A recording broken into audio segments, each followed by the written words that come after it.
Capitalism, Adam Smith. So Adam Smith, 1723 to 1790, a Scottish philosopher during the Enlightenment. His book, The Wealth of Nations, is considered the foundation of modern economics. He's considered the father of modern capitalism. Early non-economic beliefs. Before he wrote The Wealth of Nations, his earliest concept dealt with an interesting belief known as the impartial spectator. Impartial spectator is a person we don't know.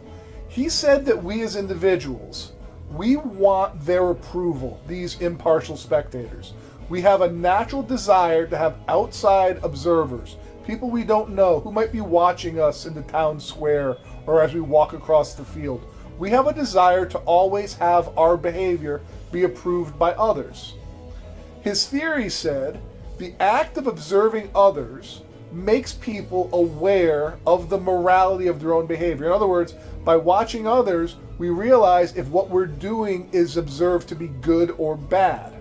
Therefore, people seeing the outcome of their behavior on others would make us act in better ways. So if I do something positive and people respond positively to me, that's going to encourage me to do more of that activity. This is going to be a foundation of one of the main concepts of The Wealth of Nations. The Wealth of Nations, considered the most important book in economics. It had a number of big concepts, but the most important is probably the pursuit of rational self-interest. Pursuit means chase. Rational means it makes sense. It deals with reason. It's logical. And self-interest means what's good for me. Selfishness, in essence. Karl Marx said, while human motives are often greed and selfishness, everybody realizes we want for ourselves. He saw that our selfishness and our greed would lead to competition, and this competition would benefit the entire society. Simply put, competition will lead to better prices and better goods, whether be it 2 gas stations across the street from each other or a number of fast food restaurants on the road. Them being so close to each other, that competition will allow us, the consumer, to have more affordable and better goods.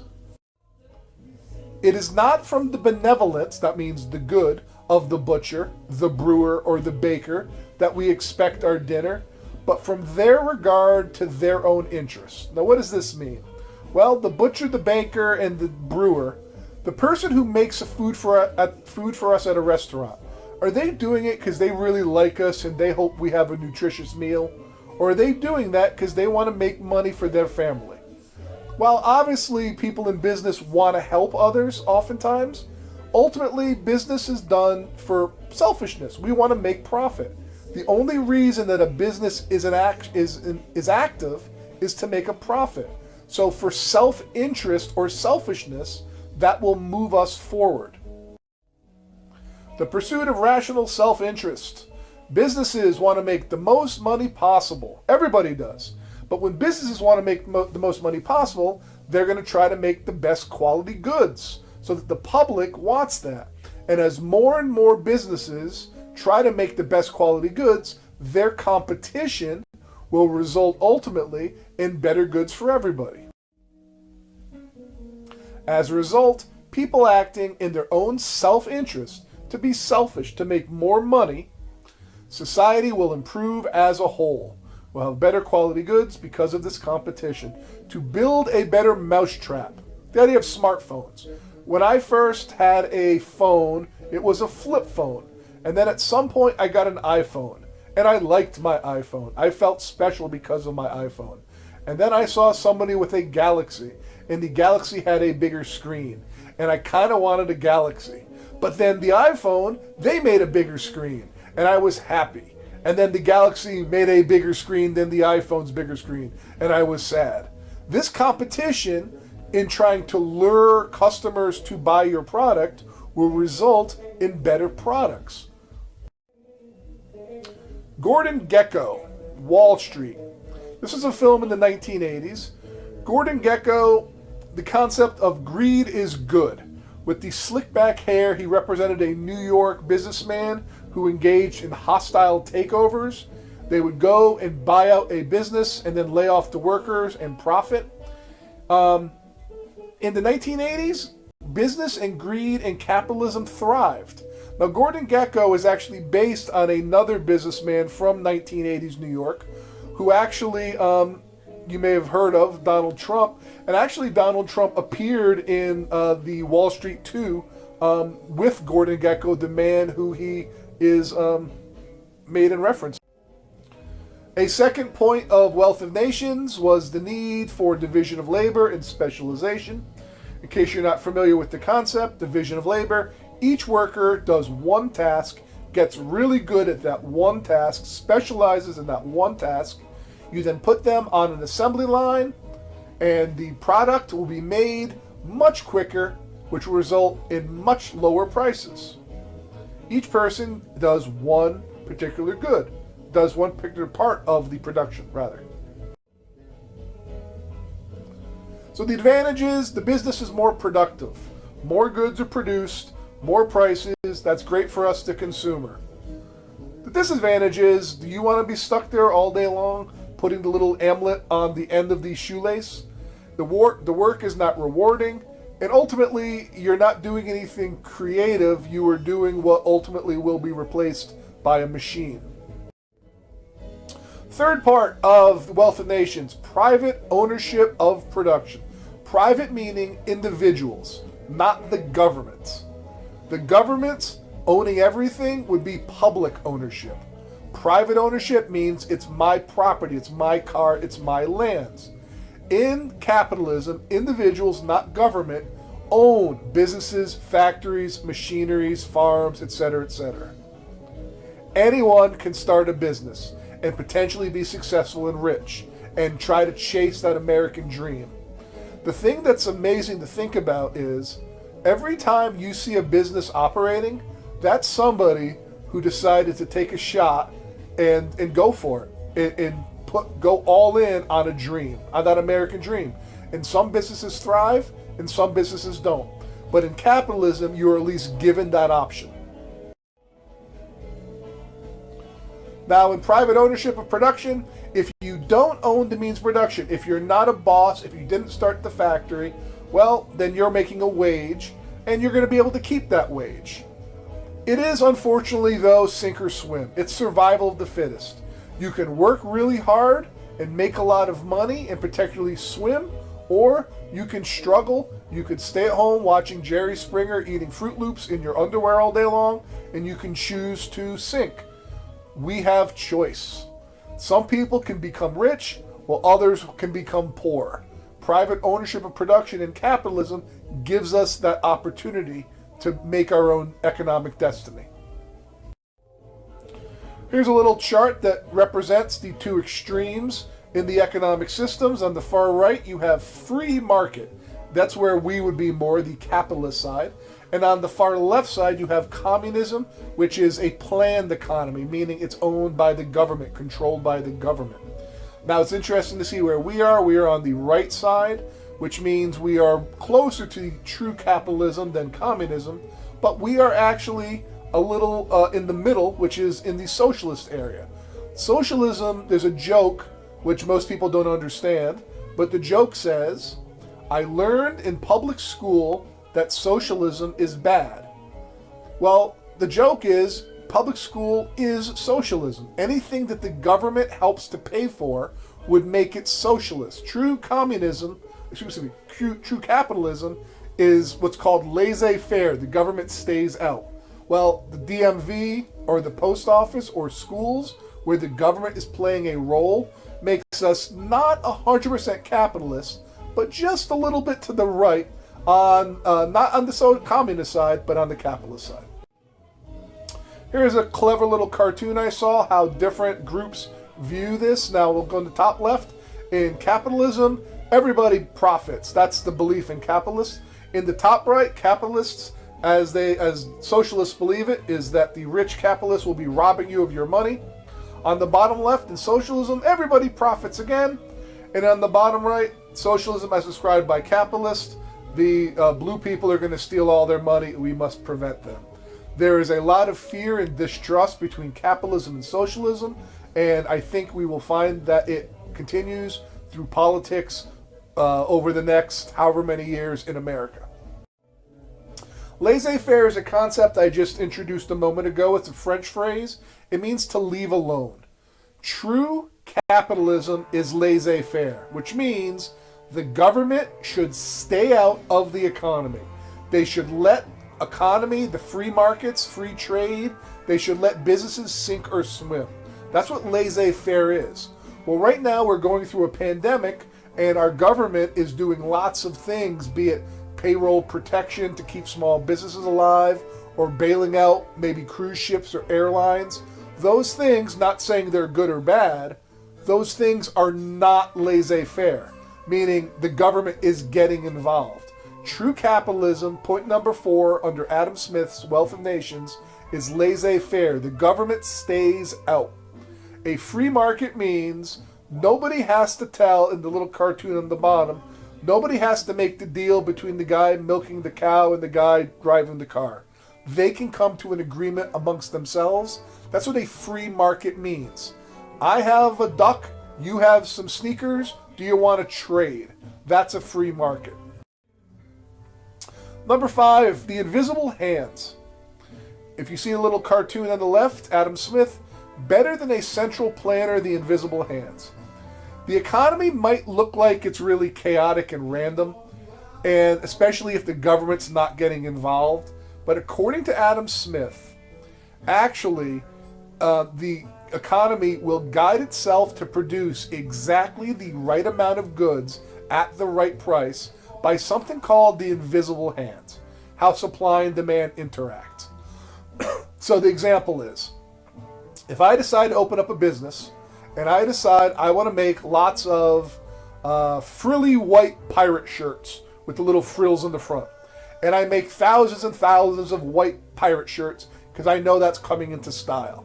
And then, of course, they're ugly as hell and nobody wants to buy my thousands and thousands of white frilly pirate shirts. At that point, do I or anybody else need to be told to lower the price? If nobody's buying them and I'm the producer, what should I do with the price? Raise it or lower it?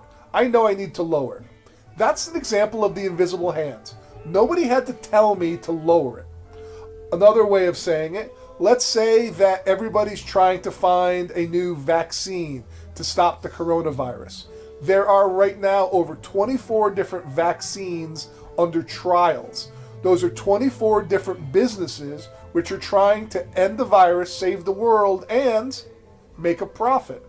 Nobody had to tell them to make the profit, whether it being making masks or making anything during a chaotic time like today. The invisible hand means the government doesn't have to tell people what to make and how much to charge. They'll figure it out themselves. If demand for a good is high, prices will be high. More people will decide to enter. Governments do not need to get involved. The invisible hand will run the whole economy perfectly. Once again, the invisible hand. It's not a real thing. It's just saying, right at the top in the middle finger, the government should stay out. Businesses will figure out what they need to sell and what they need to buy. Anytime there's a shortage of something, businesses will realize there's a shortage, and they will rush in and make more of the product. And then as soon as there's too much of a product, businesses will realize, well, damn, we need better lower our prices. This invisible hand regulates profit, it regulates production, it regulates how much and what is produced. So, capitalism is the best system that has existed, but Adam Smith had some warnings. And these warnings are pretty interesting. His first warning, he did not trust some businesses, and he warned the, quote, conspiracy against the public to raise prices. He said he was fearful that big businesses would get too big, they would form monopolies or they would work together, called collusion, and in doing so they would jack up their prices. At this point, he felt when one business owns everything, the system doesn't work anymore. He felt the system would work better when no one business becomes too large so that fair competition would exist. Which brings us to Walmart. I use Walmart. I have nothing against Walmart. But when Walmart came in, it became large. And other businesses, because Walmart has the smiley little yellow face and they can roll back prices, other businesses like Caldor, Bradley's, Barker's, Doyle's Drug, go bankrupt. They go out of business because there's no true competition when one business becomes too large, becomes more monopolistic. Adam Smith said capitalism would not work if businesses became too large. You can judge for yourself if businesses are too large today. Second warning of Adam Smith. He said, be careful of a business-dominated political system because you could have a conspiracy of businesses against consumers by pulling shady, tricky, conniving ways to influence politics to jack up prices. And in the bottom, you might see the little cartoon. Illegal, special interest politician. It's not legal for the cigarette company to give money to the politician to keep cigarettes legal. However, there does exist, the guy on the right side, a lobbyist. A lobbyist is a person who takes money from the cigarette company and then gives it to the politician. This is somehow legal.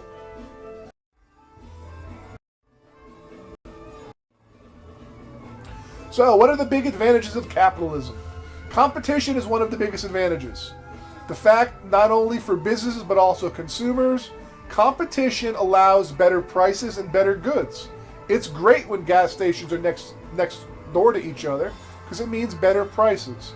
It's great when products have competitors because innovation will occur. These things would not occur if there was no competition. Secondly, and maybe most importantly in capitalism, has to do with freedom. You can make money. You can choose to work. You can choose to not work. You can choose to spend your money where you want, or you can save it. You're in control, not the government. And this is a big important thing that I think is taken for granted. Americans don't realize that we have so many freedoms. I think only through living overseas in other more governments that are a little more restrictive that we would probably not take this freedom for granted. In America, you have choice. Other advantages of capitalism, and probably the one that everybody thinks about, is the incentive to be rich leads to innovation. You can watch a show like Shark Tank and watch a good like the Squatty Potty where somebody made $1 million off of putting a stool at the base of a toilet. And other products, for instance, Johnson & Johnson, is their stock price is going up recently because they may be the leader to produce the first effective vaccine for the coronavirus. It's still obviously in production, but they were believed to be the leaders. Why are they doing this? Well, they want to save the world, but they want to make profit as well. That profit allows people to go after their rational self-interest, meaning their greed, and that desire to be rich will lead to inventions. It will lead to innovations. It will lead to vaccines that will hopefully save the world and squatty potties as well. Milton Friedman interview, I'll have to show you this in class, famous economist talking about there is no better system than capitalism known to man in history. So capitalism in a nutshell, the important points. Everybody has a chance to succeed, the American dream. If you work hard, you can find great rewards in our society. Inventions and innovations will allow great rewards as well. That pushing us further is something that's great about a capitalist society. It goes along with human nature. People are inherently greedy and selfish, and luckily capitalism takes advantage of that greed. It allows for more freedom, and it allows us to work alongside democracy. And I'll actually give you another one that I hadn't thought of until recently. One great thing about capitalism is that you've got some of the greatest minds on hand to help America right now. If our government was the only one in charge of trying to stop the coronavirus, we would be in trouble. But luckily, we have individual businesses, be it making ventilators or PPE or coming up with drugs. Individual businesses can be asked by the government could work for them. Something like China that doesn't have individual private businesses where everything's owned by the government, we would be a lot more in trouble. Private ownership of business and the freedom and the innovation that comes from that is very beneficial to capitalism. Finally, we will wrap up with a thought experiment. The how many man argument. So, suppose that one man takes your car from you at gunpoint. Is this right or wrong? Everybody would say it is wrong. Well, most people would say that this person's a thief and they're violating your rights. But let's assume, what if it was 5 people who came up to you and they took your car? Is it still wrong? Well, yeah, it's still wrong. But what if it was 10 people and they stop you at gunpoint and before anything else they say, let's take a vote if we should take your car. Well, you vote against them taking your car, but those 10 say, yeah, let's take his car, and you're outvoted 10-1. Can they take your car? Is it still stealing? Well, people would say random 10 people outvoting you for your car doesn't make any sense at all. Well, suppose it's 100 men, and after they forcibly take your car in a vote, they give you back a bicycle. That is, they do something nice for you. Is it still stealing what they just did?